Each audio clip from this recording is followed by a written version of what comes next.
ನಮಸ್ಕಾರ ವೀಕ್ಷಕರೇ, ಸ್ಟಾರ್ 74 ನ್ಯೂಸ್ಗೆ ಸ್ವಾಗತ. ನಾನು ಎಂ ಮಂಗಳಗಟ್ಟಿ. ವಿದ್ಯಾರ್ಥಿಗಳಿಗೆ ಆಶ್ರಯದ RS ಅನ್ನಭಾಗ್ಯ ಫೌಂಡೇಶನ್ ವಿದ್ಯಾಭ್ಯಾಸಕ್ಕಾಗಿ ಬೇರೆ ಬೇರೆ ಊರು ಹಾಗೂ ಜಿಲ್ಲೆಗಳಿಂದ ಧಾರವಾಡ ನಗರಕ್ಕೆ ಬಂದು ನೆಲೆಸಿರುವ ವಿದ್ಯಾರ್ಥಿಗಳಿಗೆ ಕಡಿಮೆ ದರದಲ್ಲಿ ಪೌಷ್ಟಿಕ ಆಹಾರ ಒದಗಿಸುವ ಮೂಲಕ RS ಅನ್ನಭಾಗ್ಯ ಫೌಂಡೇಶನ್ ಮಾನವೀಯ ಸೇವೆಗೆ ಮುಂದಾಗಿದೆ. ಧಾರವಾಡ ನಗರದ ಸಪ್ತಾಪುರ ಬಾಮಿ ಸಮೀಪ ಫ್ರೀಡಮ್ ಕಾಲೇಜು ಪಕ್ಕದಲ್ಲಿ ಕಳೆದ 6 ತಿಂಗಳಿಂದ ವಿದ್ಯಾಭ್ಯಾಸ ಬಂದಂತಹ ವಿದ್ಯಾರ್ಥಿಗಳಿಗೆ ಕೇವಲ 10 ರೂಪಾಯಿಯಲ್ಲಿ ಹೊಟ್ಟೆ ತುಂಬ ಊಟ ನೀಡಲಾಗುತ್ತಿದೆ.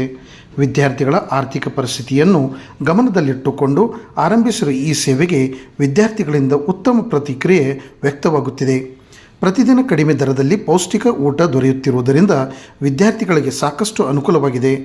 ಊಟ ಸವಿಯುತ್ತಿರುವ ವಿದ್ಯಾರ್ಥಿಗಳ ಮುಖದಲ್ಲಿ ಸಂತಸ ಕಂಡುಬರುತ್ತಿದೆ. ಈ ಸೇವೆಯಿಂದ ವಿದ್ಯಾರ್ಥಿಗಳು ಸಂತಸ ಹಾಗೂ ಸಮಾಧಾನವನ್ನು ವ್ಯಕ್ತಪಡಿಸಿದ್ದಾರೆ. ಈ ಕುರಿತು ಮಾತನಾಡಿದ RS ಅನ್ನಭಾಗ್ಯ ಫೌಂಡೇಶನ್ ಸಂಸ್ಥಾಪಕರಾದ ಶ್ರೀ ರಮೇಶ್ ಎಸ್ ನಲ್ವಡಿ ಹಾಗೂ ಶ್ರೀಮತಿ ನಿರ್ಮಲಾ ಹೊಂಗಲ್, ವಿದ್ಯಾರ್ಥಿಗಳ ಖುಷಿ ನೋಡಿ ನಮಗೂ ಸಂತೋಷವಾಗುತ್ತಿದೆ. ಮುಂದಿನ ದಿನಗಳಲ್ಲಿ ಇನ್ನೂ ಹೆಚ್ಚಿನ ಸೇವೆ ಮಾಡಲು ದೇವರು ನಮಗೆ ಸದಾ ಅವಕಾಶ ನೀಡಲಿ ಎಂಬುದು ನಮ್ಮ ಆಶಯ ಎಂದು ತಿಳಿಸಿದರು. ಇದೇ ಸಂದರ್ಭದಲ್ಲಿ ವಿದ್ಯಾರ್ಥಿಗಳು ಕೂಡ ತಮ್ಮ ಅನಿಸಿಕೆಗಳನ್ನು ಹಂಚಿಕೊಂಡರು. ಕಡಿಮೆ ದರದಲ್ಲಿ ಉತ್ತಮ ಹಾಗೂ ಪೌಷ್ಟಿಕ ಆಹಾರ ನೀಡುತ್ತಿರುವ ಫೌಂಡೇಶನ್ನ ಸೇವೆಗೆ ಮೆಚ್ಚುಗೆ ವ್ಯಕ್ತಪಡಿಸಿದರು. ವಿದ್ಯಾರ್ಥಿಗಳ ಹಿತಕ್ಕಾಗಿ ಕೈಗೊಂಡಿರುವ ಈ ಮಾನವೀಯ ಸೇವೆ ನಿಜಕ್ಕೂ ಸಮಾಜಕ್ಕೆ ಮಾದರಿಯಾಗುವಂತಾಗಿದೆ.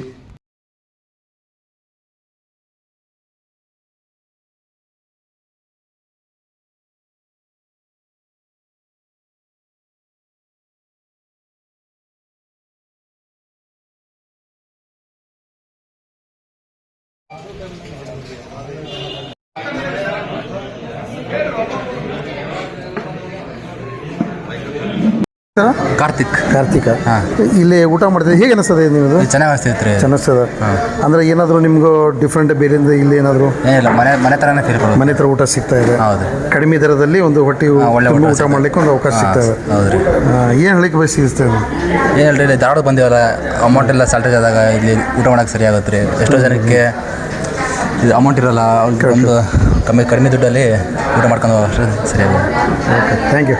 ದುಡ್ಡು ಕಡಿಮೆ ಇರ್ತದೆ ನಮ್ಮ ಹತ್ರ, ಆದರೂ ಏನು ಕಡಿಮೆ ದರದೊಳಗೆ ಏನು ಊಟ ಮಾಡಿಸಿದ್ರೆ ಭಾಳ ದೊಡ್ಡ ಕೆಲಸ ಮಾಡ್ತಾ ಇದ್ದಾರೆ. ಭಾಳ ನಾವು ಸಂತೋಷ ಇದೆ ಅಂತ ಹೇಳ್ತಿಷ್ಟ. ಮತ್ತೇನಿಲ್ಲ, ನೀನು ದೊಡ್ಡದೇ ನಿಮ್ಗೆ ಸ್ಪೀಚ್ ಮಾಡೋಕೆ ಹೋಗ್ಬೇಡ. ನೀನು ಅನಿಸಿಕೆ ಹೇಳ. ನಿನ್ನ ಹೆಸರು ಮೊದಲು. ನಿನ್ನ ಹೆಸರು? ನನ್ನ ಹೆಸರು ಪ್ರಕಾಶ್ ರೀ. ಎಲ್ಲಿಂದ? ರಾಯಚೂರಿಂದ ಬಂದು. ರಾಯಚೂರಿಂದ. ಹೇಗೆ ಅನಿಸ್ತದೆ ನೀವು ಫೌಂಡೇಶನ್? ಚಲೋ ಅನ್ಸತ್ತೆ, ಕಡಿಮೆ ದರದಲ್ಲಿ ಬೆಸ್ಟ್ ಅನ್ಸತ್ತೆ. ಧಾರವಾಡ ಭಾಳ ಖರ್ಚಾಯ್ತು, ಹಂಗಾಗಿ ಭಾಳ ಚಲೋ. ಊಟ ಹೆಂಗಿದೆ? ಟೇಸ್ಟ್ ಹೆಂಗಿದೆ? ಟೇಸ್ಟ್ ಚಲೋ ಐತೆ ಸರ್. ಒಳ್ಳೆ ಟೇಸ್ಟ್ ಇದೆ. ಕಡಿಮೆ ದರದಲ್ಲ, ಹೆಂಗಾದ್ರೆ ಏನು ಮಾಡ್ಬೋದು ಸರ್, ಆದರೆ ಟೇಸ್ಟ್ ಹತ್ರ ಚೆನ್ನಾಗಿದೆ. Okay, thank you. ಡೈಲಿ ಒಂದೇ ಥರ ಕೊಡ್ತಾರೆ? ಬೇರೆ ಬೇರೆ ಇಲ್ಲ, ಬೇರೆ ಬೇರೆ ಕೊಡ್ತಾರೆ ಸರ್. ಒಂದೇ ಥರ ಅಂತೇಳಿ ಬೇರೆ ಬೇರೆ ಕೊಡ್ತಾರೆ. ಒಂದಿನ ಪಲಾವ್ ಕೊಟ್ಟರೆ, ಒಂದಿನ ಪುಳಿಯೋಗರೆ, ಆ ಥರ ಎಲ್ಲ ಬೇರೆ ಬೇರೆ ಕೊಡ್ತಾರೆ ಸರ್. ಊಟ ಚಲೋ ಅನ್ನಿಸ್ತದೆ. ಮೇಡಮ್, ಇದು ನಿಮ್ಮ ಫೌಂಡೇಶನ್ ಎಷ್ಟು ವರ್ಷ ಆಯಿತು ಸ್ಟಾರ್ಟ್ ಮಾಡಿ? ಆಮೇಲೆ ಇದು ಮಾಡಲಿಕ್ಕೆ ಏನು ಕಾರಣ? ಸರ್, ಇದನ್ನು ನಾವು ಸ್ಟಾರ್ಟ್ ಮಾಡಿ ಮಿನಿಮಮ್ ಅಂದರೂ ಒಂದು 5-6 ತಿಂಗಳಿಂದ, 1 ವರ್ಷದಿಂದ ಪ್ಲ್ಯಾನ್ ಇತ್ತು ನಮ್ಮದು. ನಾವು ಅಧ್ಯಕ್ಷರು ಕೂಡಿ ನಾವು ಮಾತಾಡ್ಕೊಂಡಿದ್ವಿ. ನಮಗೆ ಇಲ್ಲ ಶ್ರೇಷ್ಠ ಒಳಗೆ ಅನ್ನದಾನ ಶ್ರೇಷ್ಠ ಅಂತ ಇದು ಮನೆಗೆ ಭಾಳ ನಮಗೊಂದು ಆಸೆ ರೀ. ನಾವು 20 ವರ್ಷ ರಾಜಕೀಯ ಮಾಡಿದರೂ ಇಷ್ಟೊಂದು ನಮಗೆ ಖುಷಿ ಆಗಿರಲಿಲ್ಲ. ಯಾಕಂದರೆ ಇದು ಮಕ್ಕಳಿಗೇನ ಅನ್ನ ನೀಡೋದ್ರಿಂದ ಅವು ಮಕ್ಕಳು ಹೊಟ್ಟೆ ತುಂಬ ಮೇಡಮ್ ಹೊಟ್ಟೆ ತುಂಬ್ತೀರಿ. ನಾವು ಎಲ್ಲೆಲ್ಲ ರಾಯಚೂರು, ಬೀದರು, ಗುಲ್ಬರ್ಗ ಎಲ್ಲ ಕಡೆಯಿಂದ ಮಕ್ಕಳು ಬರೋದು ನೋಡಿ, ಅದು ಊಟ ಮಾಡೋದು ನೋಡಿ, ಅವ್ರ ಮುಖ ನೋಡಿ ನಮ್ಗೆ ಇಷ್ಟೊಂದು ಹರ್ಷ ಆಯ್ತು ರೀ. ಇನ್ನೂ ನಾವು ಇದಕ್ಕೆ ಮಕ್ಕಳಿಗೆ 2 ಟೈಮ ಇಟ್ಟಿದ್ದೀವಿ. ಈಗಾದರೂ ನಮಗೂ ಸ್ವಲ್ಪ ಎಲ್ಲ ಕಡೆಯಿಂದ ಸ್ವಲ್ಪ ಏನಾರ ನಮಗೆ ಮಕ್ಕಳಿಗೋಸ್ಕರ ಎಲ್ಲ ಸಹಾಯ ಎಲ್ಲ ಕಡೆಯಿಂದ ಬರ್ತಡೇ ಮಾಡ್ಕೋತಾರೆ, ಎಲ್ಲೆಲ್ಲೋ ರೆಸಾರ್ಟಿಗೆ ಹೋಗ್ತಾರೆ ರೀ. 10-20 ಸಾವಿರ ರೂಪಾಯಿ ಖರ್ಚು ಮಾಡಿ ಬರ್ತಾರೆ. ಅದೇ ನಮ್ಮ ಮಕ್ಕಳಿಗೆ ಕೊಟ್ಟರೆ ನಾವು ಮಕ್ಕಳಿಗೆ 200-300 ಜನಕ್ಕೆ ನಾವು ಅನ್ನದಾನ ಮಾಡ್ತೇವೆ. ಡೈಲಿ ಮಕ್ಕಳು ಖುಷಿ ಪಡ್ತಾರೆ. ಎಲ್ಲರ ಆಶೀರ್ವಾದ ಮೇಡಮ್, ನಿಮ್ಗೆಲ್ಲರಿಗೂ ಆಶೀರ್ವಾದ ಇರಲಿ ಅಂತ ಇಂಥ ಖುಷಿ ನಾನು ಎಲ್ಲಿ ನೋಡಿಲ್ರಿ. ನಾನು ರಾಜಕೀಯದಾಗ ಇಷ್ಟು ಓಡಾಡಿ ಎಷ್ಟೊಂದು ಕೆಲಸ ಮಾಡೀನಿ, ಇಂಥ ಆಶೀರ್ವಾದ ನನಗೆ ಎಲ್ಲೂ ಸಿಕ್ಕಿಲ್ಲ. ನನಗೆ ಇದನ್ನು ನೋಡಿ ನನಗೆ ಯಾವ ಪೋಸ್ಟು ಬೇಡಪ್ಪ, ಯಾವುದೂ ಬೇಡ, ಮಕ್ಕಳಿಗೊಂದು ಅನ್ನದಾನ ಮಾಡ್ಕೊಂಡು ಹೋಗ್ಬೇಕಂತ ನನಗೆ ಭಾಳ ಆಸೆ ಅದ. ನಮ್ಮ ಅಧ್ಯಕ್ಷರೂ ಅಂದ್ರೆ ಅಧ್ಯಕ್ಷರಿಗೆ ಪಾಪ ಭಾಳ ಶ್ರಮ ಐತ್ರಿ, ರಮೇಶ್ ನಲವಡಿ ಅವ್ರಿಗೆ. ಭಾಳ ಇದೊಂದು ಭಾಳ ಖುಷಿ ಆಗೈತೆ ನನಗೆ. ಇನ್ನೂ ನನಗೆ ಶಕ್ತಿ ಕೊಡಲಿ, ನನಗೆ ಅಧ್ಯಕ್ಷರಿಗೆ ಶಕ್ತಿ ಕೊಡಲಿ. ಶಕ್ತಿ ಮೀರಿ ನಾವು ಪ್ರಯತ್ನ ಮಾಡ್ತೀವಿ. ಮಕ್ಕಳ ಖುಷಿನೇ ನಮ್ಮ ಖುಷಿ ರೀ ಅಂತ ರಾಕೇಶ್ ಸಿದ್ದರಾಮಯ್ಯ ಅನ್ನಭಾಗ್ಯ ಫೌಂಡೇಶನ್ ವತಿಯಿಂದ ನಾವು ಇದಕ್ಕೆಲ್ಲರಿಗೂ ಸೇವಾ ಮಾಡ್ತಾ ಇದ್ದೀವಿ ರೀ. ಇನ್ನೂ ನಮ್ಗೆ ಶಕ್ತಿ ಕೊಡಲಿ, ನಾವು ಸೇವಾ ಮಾಡ್ಕೊತ ಹೋಗ್ತೀವಿ. ನಾವು ಎಲ್ಲಿ ಮೀಡಿಯಾದಲ್ಲಿ ಹೈಲೈಟ್ ಆಗಿಲ್ಲ, ನಾವು ಎಲ್ಲಿ ಫೇಸ್ಬುಕ್ನಲ್ಲಿ ಹೈಲೈಟ್ ಆಗಿಲ್ಲ. 10 ರೂಪಾಯಿಗೆ ಇಷ್ಟು ಕಡಿಮೆ ಇದ್ರೊಳಗೆ ನಾವು ಅದನ್ನೂ ತಗೋಬಾರ್ದಂತ ನಿರ್ಧಾರ ಮಾಡಿದ್ವಿ. ಮಕ್ಕಳ ಹತ್ರ ಏನೋ ಒಂದು ಕೆಲಸಗಾರರು ಬರ್ತಾರ, ಅವ್ರು ಕೆಲಸಗಾರರಿಗೆ ಅಮೌಂಟ್ ಕೊಡ್ಲೇಬೇಕಂತ ಹೇಳಿ ಅದು 10 ರೂಪಾಯಿ ಇಟ್ಕೊಂಡು ಅದು ಬೇಡಪ್ಪ, ಮಕ್ಕಳು ಇಲ್ಲ ಅಂದ್ರೆ ಅದು ಫ್ರೀ ಕೊಡ್ತೀವಿ ರೀ. ನಾವು ಮಕ್ಕಳಿಗೋಸ್ಕರ ಏನು ಮಾಡ್ಲಿಕ್ಕೂ ನಾವು ಆಗಲಿ ಅನ್ನೋದು ದುಡಿಲಿಕ್ಕೆ ರೆಡಿ ಇದ್ದೀವಿ ನಾವು ರೀ. ತಮ್ಮ ಹೆಸರು ಮೇಡಮ್? ನನ್ನ ಹೆಸರು ನಿರ್ಮಲಾ ಹೊಂಗಲ್ ಅಂತ, ನಾನು ಎಕ್ಸ್ ಮಹಿಳಾ ಅಭಿವೃದ್ಧಿ ನಿಗಮ ಡೈರೆಕ್ಟರ್, ಧಾರವಾಡದವ್ರಿ. ನಾವು ಫೌಂಡೇಶನ್ ವತಿಯಿಂದ ಒಂದು ಒಳ್ಳೆ ಕಾರ್ಯವನ್ನು ಮಾಡ್ತಾಯಿದ್ರಿ, ಮಕ್ಕಳಿಗೆ ಊಟ ಉಣಿಸುವಂಥ ಕಾರ್ಯ ಮಾಡ್ತಾಯಿದ್ರಿ. ಸರ್, ಇದು ಯಾವ ಥರ ನಡೆಸ್ತಾ ಇದ್ದೀರಿ? ಇದಕ್ಕೇನಾದರೂ ತಮಗೆ ಯಾವ್ದರಿಂದ ಸಹಾಯ ಆಗಲಿ ಮತ್ತು ಯಾರಾದರೂ ಏನಾದರೂ ಸಿಗ್ತಾ ಇದೆಯೋ ಅಥವಾ ಸ್ವತಃ ತಾವೇ ಮಾಡ್ತಾಯಿದ್ದೀರಿ? ಮೊದಲನೇದಾಗಿ ಹೈಕೋರ್ಟ್ ವಕೀಲರಾದ ಸನ್ಮಾನ್ಯ ಶ್ರೀ ಕೆ ಎಲ್ ಪಾಟೀಲ್ ಅವರನ್ನು ನಾನು ಈ ಅನ್ನಭಾಗ್ಯ ಫೌಂಡೇಶನ್ನ ಸ್ಥಾಪನೆ ಮಾಡೋಕ್ಕೆ ಮೂಲ ಕಾರಣ ಅವಾದಿದ್ದು. ನಾನು 1995ರಾಗ ಇಲ್ಲಿ ಧಾರವಾಡಕ್ಕೆ ಬಂದಾಗ ಒಪ್ಪತ್ತಿನ ಊಟಕ್ಕಾಗಿ ನಾವು ಅವತ್ತು ಭಾಳ ಒಂದು ಕೆಟ್ಟ ಪರಿಸ್ಥಿತಿ ಒಳಗಿದ್ವಿ. ನಮಗೆ ಸನ್ಮಾನ್ಯ ಶ್ರೀ ಕೆ ಎಲ್ ಪಾಟೀಲ್ ವಕೀಲರು ಆಶ್ರಯ ನೀಡಿ ಆರ್ಥಿಕವಾಗಿ, ಶೈಕ್ಷಣಿಕವಾಗಿ, ಸಾಮಾಜಿಕವಾಗಿ ಆವತ್ತಿನ ದಿವಸ ನನ್ನ ಎತ್ತಿ ಹಿಡಿದು ಈ ಅನ್ನಭಾಗ್ಯ ಫೌಂಡೇಶನ್ ತೆಗ್ಯಾಕ ಅದು ಒಂದು ಸ್ಫೂರ್ತಿ ಆತಂತೇಳಿ ಈ ಸಂದರ್ಭದಲ್ಲಿ ನಾನು ನೆನಪಿಸ್ತೇನೆ. ನಾವು ಆಗಿನ ಕಾಲದಾಗ ಇಲ್ಲಿ ಧಾರವಾಡಕ್ಕೆ ಬಂದಾಗ ಭಾಳ ಕೆಟ್ಟ ಪರಿಸ್ಥಿತಿ. ಅಂಥದ್ರೊಳಗೆ ನಾವು ಇಲ್ಲಿ ಒಂದು ಏನೋ ಹೋರಾಟದ ಜೀವನ ಸಾಗಿಸಿ ಆ ಒಂದು ಗ್ರಾಮೀಣ ವಿದ್ಯಾರ್ಥಿಗಳು ನಾವಿಲ್ಲಿ ಧಾರವಾಡದಾಗ ಅದೇನಂತೇಳಿ ಹಿರಿಯರಿಗೆ ಹೇಳಿ ಇಲ್ಲಿಗೆ ಕಳಿಸ್ತಿದ್ರು. ನಮ್ಮ ಮಕ್ಕಳು ಅದಾರ, ಅಲ್ಲಿ ಶಾಲೆ ಕಲಿಯಕ್ಕೆ ಬರ್ತಾರೆ, ಅವ್ರಿಗೇನಾದರೂ ಒಂದು ರೂಮ್ ಹಿಡಿದು ಕೊಡ್ರಿ, ಅವ್ರಿಗೇನು ಊಟದ ವ್ಯವಸ್ಥೆ ಮಾಡಿರಿ ಅಂತೇಳಿ ಪಾಪ ನೀಗ್ಲಾರ್ದಕ್ಕೆ ಅರ್ಧಂಬರ್ಧಕ್ಕನ ಎಜುಕೇಷನ್ ಬಿಟ್ಟು ಹೋದಂಥದ್ದು ಘಟನೆಗಳದಾವೆ. ಮತ್ತು ಹೊಳ್ಳಿ ಅವ್ರನ್ನ ಊರಿಗೆ ಹೋಗಿ ಕರ್ಕೊಂಬಂದು 3 ಮಂದಿ 4 ಮಂದಿ ಕುಡಿಸ್ಕೊಂಡು ನಾವಿಲ್ಲೇ ಮನೆ ಮಾಡಿ ಅವ್ರಿಗೆ ರೂಮ್ ಕೊಟ್ಟು ಆಶ್ರಯ ಕೊಟ್ಟು ಆಗಿನ ಟೈಮ್ನೊಳಗೆ 300 ರೂಪಾಯಿ ಕೊಟ್ಟು, ಒಂದು ಗ್ಯಾಸ್ ಕೊಟ್ಟು, ಒಂದು ಸೈಕಲ್ ಕೊಟ್ಟು, ಹೀಗೆಲ್ಲ ನಮ್ಮದು ಒಂದು ಹವ್ಯಾಸ ಸೋಷಿಯಲ್ ವರ್ಕ್ ಮಾಡೋದಂದ್ರೆ ಭಾಳ ನಮಗೆ ಹುಮ್ಮಸ್ಸು. ಆವಾಗ ಏನು ನಾವು ಕಲಿಸಿದ್ವಲ್ಲ, ಈಗ ಅವರು ಇನ್ಸ್ಪೆಕ್ಟರ್ ಆಗ್ಯಾರ, ಆಮೇಲೆ ತಹಶೀಲ್ದಾರ್ ಆಗ್ಯಾರ, PDO ಆಗ್ಯಾರ, ದೊಡ್ಡ ಪೋಸ್ಟ್ನಾಗ ಅದಾರ, ZP ಮೆಂಬರು ಆಗ್ಯಾರ. ಹೀಗೆಲ್ಲ ಆದಂಥ ಘಟನೆಗಳು ಈ ಅನ್ನಭಾಗ್ಯ ಫೌಂಡೇಶನ್ನ ತೆಗ್ಯಾಕೆ ನಮಗೆ ಸ್ಫೂರ್ತಿ ಆಯ್ತು. ಅದಕ್ಕೆ ನಾವು ಒಂದಿಲ್ಲ ಒಂದು ದಿವಸ ಇದನ್ನು ಏನಾರ ಮಾಡಿ ವಿದ್ಯಾರ್ಥಿಗಳು ಇಷ್ಟು ಮಂದಿ ನಾವು ಪರ್ಸ್ನಲ್ಲಾಗಿ ಬೇರೆ ಬೇರೆ ಇಟ್ಟು ಕಲಿಸಿದಂಥ ಉದಾಹರಣೆಗಳು ಅದಾವೆ. ನಾವು ದೊಡ್ಡವ್ರ ಕಡೆ ದುಡ್ಡು ಇಸ್ಕೊತಿದ್ವಿ, ಆ ಬಡ ವಿದ್ಯಾರ್ಥಿಗಳಿಗೆ ಮತ್ತು ಪೂರ್ತಿ ಕಲ್ತವ್ರು ಮೆಟ್ಟಿಗೆ ಹತ್ತುವರೆಗೆ ದಾನ ತೊಗೊಂಡರು ಪುಣ್ಯಾತ್ಮರು ಈ ಧಾರವಾಡದಾಗ ಅದಾರ ವಿದ್ಯಾಕೇಂದ್ರದಾಗ. ಅದಕ್ಕೆ ನಾವೇ ಒಂದು ಏನೋ ಫೌಂಡೇಶನ್ ಮಾಡಿ ಇದ್ರ ಮೂಲಕನ ದೊಡ್ಡವರು ನಮ್ಗೆ ಸಾಕಷ್ಟು ಸಹಾಯ ಮಾಡಕ್ಕಂತಾರ. ಏನೂ ಕೊರತಿಲ್ಲ ನಮಗೆ. ಯಾರ್ಯಾರು ಇದು ಗೊತ್ತಾಗಿದ್ದಿಲ್ಲ, ನಾವು ತಮ್ಮ ಮಾಧ್ಯಮದ ಮೂಲಕ ವಿನಂತಿ ಮಾಡ್ಕೊಳ್ಳೋದು ಏನಂತಂದ್ರೆ, ಇದು ಕೆಲವೊಬ್ಬರು ನಮ್ಗೆ ಅಧೈರ್ಯ ಮಾಡಿದ್ರು. ಎಂತೆಂಥ ಇಂದಿರಾ ಕ್ಯಾಂಟೀನ್ ಅವ ಮುಚ್ಚೋಗ್ಯವು, ನೀ ಮನೆ ಮಠ ಮಾರ್ಕೊಂಡು ಹೋದಿ ನೋಡು ಅಂತೇಳಿ ಹೆದರ್ಸಿದ್ರು. ಆದ್ರೆ ಅದನ್ನು ಚಾಲೆಂಜ್ ಆಗಿ ತೊಗೊಂಡೇನೆ. ನಮ್ಮ ಮೇಡಮ್ ಅವರು, ಹಂಗಲ್ ಮೇಡಮ್ ಅವರು ಪಾಪ ಸಾಕಷ್ಟು ಆಯಾ ಕ್ಷೇತ್ರದೊಳಗೆ ದುಡಿದ್ರು. ನಾನು ಅವ್ರ ಮುಂದೆ ಹಿಂಗೆ ಅಂತ ಹೇಳ್ಕೊಂಡಾಗ ಹೆದರೋದು ಬೇಡ, ನಾವು ಇದು ಮಾಡೋಣ ಅಂಥೇಳಿ ಒಂದು ನಾವು ಯೋಜನಾಬದ್ಧವಾಗಿ ಮತ್ತು ಇಲ್ಲಿ ಮಕ್ಕಳಿಗೆ ದಿನ ಒಂದೊಂದು ಐಟಮ್ಸ್, ನಾವು ಒಂದು ಜೀರಾ ರೈಸ್ ಇರ್ಬೋದು, ಪುಳಿಯೋಗರೆ, ವಾಂಗಿಬಾತು, ಚಿತ್ರಾನ್ನ, ಒಂದು ದಿವಸ ವೈಟ್ ರೈಸ್, ಮತ್ತು ಯಾರು ಬರ್ತ್ಡೇ ಮಾಡೋಕ್ಕೆ ಇಲ್ಲಿಗೆ ಬರಾಕೊಂತಾರೆ. ಸ್ವಯಂ ಪ್ರೇರಿತವಾಗಿ ನಾವು ಇವತ್ತು ಫಸ್ಟ್ ತಮ್ಮ ಮಾಧ್ಯಮದ ಮೂಲಕ ಇದು ಮಾಡಕ್ಕೆ ಕುಂತಿದ್ದ ಫಸ್ಟ್ ನಾವು. ಅದಕ್ಕೆ ಮುಂಬರುವ ದಿನದೊಳಗೆ ಆ ಮಕ್ಕಳು ಪಾಪ ಕಲ್ಯಾಣ ಕರ್ನಾಟಕದ ಮಕ್ಕಳು ಅದಾರ. ರಾಯಚೂರು, ಲಿಂಗಸೂರು, ಯಾದಗಿರಿ, ಕೊಪ್ಪಳ, ಬೀದರ್, ಇತ್ತಾಗ ರಾಯಬಾಗ್, ಅತ್ತನಿ, ಈ ಕಡೆ ಶಿಗ್ಗಾಂವು, ರಾಣೆಬೆನ್ನೂರು, ಹಾವೇರಿ, ಈ ಕಡೆಯಿಂದ ನಮ್ಮಲ್ಲಿ ವಿದ್ಯಾರ್ಥಿಗಳು, ಬಡ ವಿದ್ಯಾರ್ಥಿಗಳು ನಿಜವಾಗಿ ಇಲ್ಲಿ ಬಡ ವಿದ್ಯಾರ್ಥಿಗಳನ್ನ ಬರ್ತಾರೆ. ಸ್ಥಿತಿವಂತ ಇದ್ದಂಥ ವಿದ್ಯಾರ್ಥಿಗಳು ಇಲ್ಲಿ ಬರೋದಿಲ್ಲ. ಅದಕ್ಕೆ ಅವರು ಮುಂದೆ ಒಂದು ದಿವಸ ಎಲ್ಲರೂ ನನಗೆ ಹೇಳ್ತಿರ್ತಾರೆ ಕುಂತಾಗ, ಸರ್ ನಾವು ಏನಾದರೂ ನಾವು ಜಾಬ್ ಹತ್ತಿದ್ವಿ ಅಂತಂದ್ರೆ ಅನ್ನಭಾಗ್ಯ ಫೌಂಡೇಶನಿಗೆ ನಾವು ದಾನ ಮಾಡ್ತೀವಿ, ಕೊಡ್ತೇವೆ ಅಂತೇಳಿ ಅಂದು ಕೆಲವೊಬ್ಬರು ಈಗಾಗಲೇ ತಮ್ಮ ಊರಾಗಿಂತ ಬರೋ ಮುಂದಾಗ ಒಂದು ಅಕ್ಕಿ ಚೀಲ ಎಷ್ಟು ನೀಗ್ತೈತೆ ಅಷ್ಟು ಅಕ್ಕಿ ಚೀಲ ತೊಗೊಂಬಂದು ಬಂದು ಕೊಡಾಕಂತಾರೆ. ಅಷ್ಟು ನಮಗೆ ಬೆಳವಣಿಗೆ ಆಗೈತಿ. ಈ ಸಂದರ್ಭ ಹೇಳಕ್ಕಂತಾರೆ ಮೊದಲಿಗೆ ನಮ್ಮನ್ನ ಯಾರು ಹೆದರ್ಸಿದ್ರು ನಾವು ಅಧೈರ್ಯಗೊಂಡಿದ್ವಿ. ಆದರೆ ನಿಮ್ಮದು ಮಾಧ್ಯಮದವ್ರದ್ದು ಇದಕ್ಕೆ ದೊಡ್ಡ ಸಹಕಾರ ಬೇಕು ನಮಗೆ.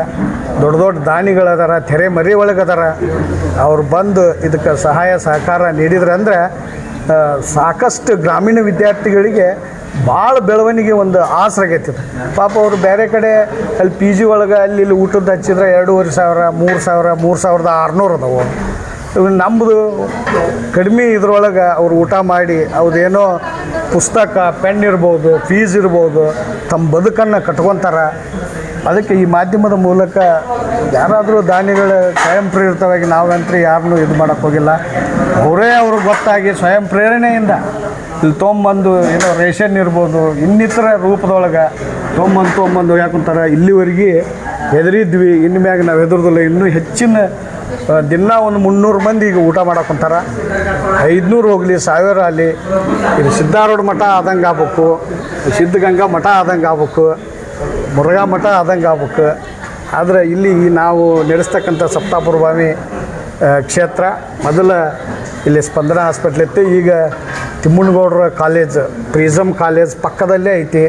ಯಾರಾದರೂ ಈ ಮಾಧ್ಯಮದ ಮೂಲಕ ಗ್ರಾಮೀಣ ಮಟ್ಟಕ್ಕೂ ಇದು ನೀವು ತಲುಪಿಸ್ರಿ.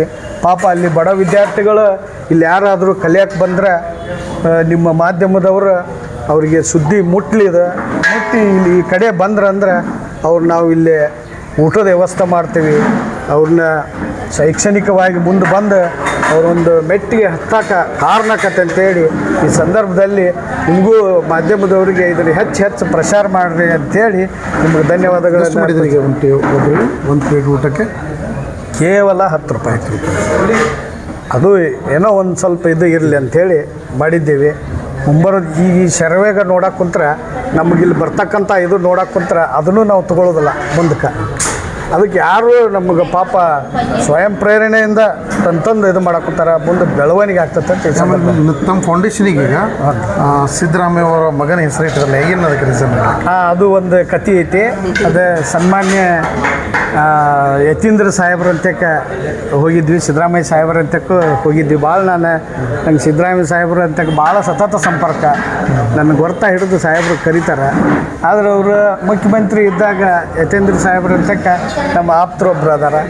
ಅವರು ಸಿದ್ದರಾಮಯ್ಯನವರ ಅನ್ನಭಾಗ್ಯ ಫೌಂಡೇಶನ್ ಇರ್ಬೇಕಂತೇಳಿ ಇದು ಮಾಡ್ಯಾನಂತ ಎಲ್ಲ ಪ್ರೊಫೈಲ್ ಅದನ್ನು ತೋರಿಸಿದಾಗ ಅವ್ರು ಬೇಡ, ಅಪ್ಪಾಜಿ ಅಧಿಕಾರದಾಗ ಅದಾರ, ನೀವು ರಾಕೇಶ್ ಅವ್ರ ಹೆಸರು ಇಡ್ರಿ ಅಂಥೇಳಿ ಯತೀಂದ್ರ ಸಾಹೇಬ್ರಿಗೆ ನೆನಪಿರ್ಬೋದು. ಅವರು ಸೂಚಿಸಿದ್ದಕ್ಕೆ ಅದು ರಾಕೇಶ್ ಸಿದ್ದರಾಮಯ್ಯ ಅನ್ನಭಾಗ್ಯ ಫೌಂಡೇಶನ್ ಅಂತೇಳಿ ಇಟ್ವಿ. ಸಿದ್ದರಾಮಯ್ಯ ಸಾಹೇಬರು ಬಂದಾಗ ಇಲ್ಲಿ ಅವ್ರು ಸತತ ಇದನ್ನು ಅಲ್ಲೆಲ್ಲ ತೋರಿಸಿ ಇದು ಮಾಡಿದ್ದೇನೆ. ಅದಕ್ಕೆ ಅವರು ನಮ್ಗೆ ಭಾಳ ನಮ್ಮನ್ನು ಮೆಚ್ಚುಗೆ ವ್ಯಕ್ತಪಡಿಸ್ಯಾರ. ಇನ್ನೊಮ್ಮೆ ಬರಲು ನಮ್ಗೆ ಅಲ್ಲಿಗೆ ಹೇಳಿದ್ದಾರೆ ಅವರು. ಈಗ ಸದ್ಯದಲ್ಲೇ ಈಗ ಸಿದ್ದರಾಮಯ್ಯ ಸಾಹೇಬರು ಭಾಳ ಫ್ರೀ ಆಗಿದ್ದಾರೆ. ಅಲ್ಲಿ ಹೋಗಿ ಊಟ ಮಾಡಿಸಿ ಹೇಗೆ ಅನಿಸ್ತದೆ? ನಂಗೆ ಸಂತೃಪ್ತಿ ಐತಿ. ಯಾಕಂದ್ರೆ ನಾವು ಒಪ್ಪತ್ತಿನ ಕೂಳಿಗಾಗಿ ಅಲದಾಡಿದ್ವಿ. ಮತ್ತೊಮ್ಮೆ ನಾವು ನೆನಪಿಸೋದಂದ್ರೆ ಸನ್ಮಾನ್ಯ ಶ್ರೀ ಹೈಕೋರ್ಟ್ ಹಿರಿಯ ಕೇಳ್ಪಟ್ಲು ವಕೀಲರು ಸಾಹೇಬ್ರನ್ನ ಈ ಸಂದರ್ಭದಲ್ಲಿ ನೆನೆಸ್ತೇನೆ. ನಾವು ಭಾಳಷ್ಟು ಹೋರಾಟಗಳನ್ನು ಮಾಡಿದ್ವಿ, ಸಂಘಟನೆ ಒಳಗೆ, ರಾಜಕೀಯ ಒಳಗೂ ಪಡೆದಿದ್ವಿ. ಆದರೂ ಸಹ ಅದನ್ನೆಲ್ಲ ಬಿಟ್ಟು ಇವತ್ತು ತಾವು ಒಂದು ಮಕ್ಕಳಿಗೆ ಊಟ ಮಾಡಿಸುವಂಥ ಒಂದು ಕಾರ್ಯವನ್ನು ಹಮ್ಮಿಕೊಂಡಿದ್ರಂದ್ರೆ ತಮ್ಗೆ ಯಾವ ಥರದ ಸಿಗುತ್ತೆ? ಸರ, ರಾಜಕೀಯದೊಳಗೆ ಹೋದ್ರೆ ಜನಸೇವೆ ಮಾಡೋಕ್ಕೆ ಬರ್ತದಂತಲ್ಲ, ಸಾಕಷ್ಟು ದಾರಿಗಳದಾವು. ನಾವು NGO ಇರ್ಬೋದು, ಸಂಘಟನೆಗಳಿರ್ಬೋದು, ಸಂಸ್ಥೆಗಳ ಮೂಲಕನೂ ರಾಜಕೀಯ ಮೀರಿ ಈ ಸಂಸ್ಥೆಗಳ ಮೂಲಕ ಸೇವೆ ಮಾಡೋಕ್ಕೆ ಭಾಳ ಸಂತೃಪ್ತಿ ಅನ್ನಿಸ್ತೈತಿ. ಆಮೇಲೆ ನಾವು ಸ್ವತಂತ್ರ ಜೀವಿಗಳಿರ್ತೀವಿ. ಪಕ್ಷದಾಗ ಹೋದ್ರೆ ಪ್ರೋಟೋಕಾಲ ಬರ್ತಾ, ನಾವಿಲ್ಲಿ ಸ್ವತಂತ್ರ ಜೀವಿಗಳು. ನಮಗೆ ಪ್ರಜೆಗಳನ್ನ, ವಿದ್ಯಾರ್ಥಿಗಳನ್ನ ನಮಗೆ ಪ್ರೋಟೋಕಾಲ ಇದ್ದ ಅದು ಸಂತೃಪ್ತಿ ಐತೆ ನಮ್ಗೆ ಊಟ ಮಾಡಿಸೋದ್ರಿಂದ. ನಮ್ಮ ಹೆಸರು ರಮೇಶ್ ನಲ್ವಡಿ, ಅನ್ನಭಾಗ್ಯ ಫೌಂಡೇಶನ್ದ ಸಂಸ್ಥಾಪಕ ಅಧ್ಯಕ್ಷರು.